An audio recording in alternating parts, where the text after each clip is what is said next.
வணக்கம். இன்றைக்கி ஹோம் கிச்சனில் சீஸ் டோஸ்ட் எப்படி செய்கிறதுன்னு பார்க்கலாம்.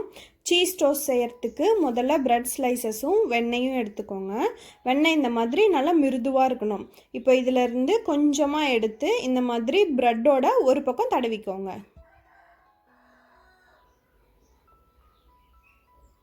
இன்னொரு பக்கம் திருப்பி ரொம்பவே குறைவான அளவு வெண்ணெயை தடவிக்கோங்க.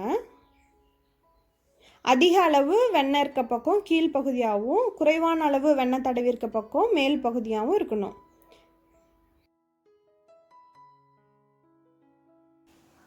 இப்போது இதுக்கு மேலே மொசரல்லா சீஸை கொஞ்சம் துருவி விடுங்க. கூடவே பொடி பொடியாக நறுக்குன கேரட்டை அங்கங்கே தூவி விடுங்க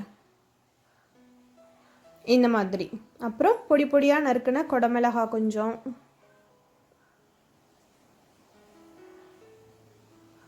அப்புறம் பொடி பொடியாக நறுக்குனா பச்சை மிளகாய் விதையை எடுத்துட்டு நறுக்கியிருக்கேன். அதையும் இந்த மாதிரி அங்கங்கே துருவி விட்டதுக்கப்புறம் மேலே இன்னும் கொஞ்சம் மொசரல்லா சீஸை நல்லா துருவி விடுங்க. எல்லா பக்கமும் நல்லா கவர் ஆகிற மாதிரி துருவி விட்டுக்கோங்க.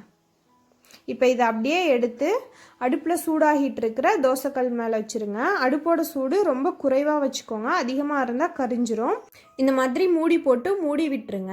2-3 நிமிஷம் ஆகும் ப்ரெட்டு டோஸ்ட் ஆகிறதுக்கு. சீஸ் நல்லா உருகிடுச்சு. இதை தோசைக்கல்லேருந்து எடுத்துட்டு ஒரு 1-2 நிமிஷம் அப்படியே வச்சுருங்க. அதுக்கப்புறமா இந்த மாதிரி துண்டுகளாக நறுக்கி பரிமாறுங்க. சீஸ் சாப்பிட பிடிச்சவங்களுக்கும் அப்புறம் குழந்தைங்களுக்கும் இது ரொம்பவே பிடிக்கும். இந்த மாதிரி துண்டுகளாக நறுக்கிக்கணும். அவ்வளோதான், முடிஞ்சிருச்சு. ரொம்பவே சுலபமாக செய்யக்கூடிய சீஸ் டோஸ்ட் சாப்பிட தயாராகிடுச்சு. இதை நீங்களும் உங்கள் வீட்டு கிச்சனில் செஞ்சு பாருங்கள். உங்களுக்கு இந்த சமையல் வீடியோ பிடிச்சிருந்தா ஹோம் கிச்சனுக்கு சப்ஸ்கிரைப் பண்ணுங்கள்.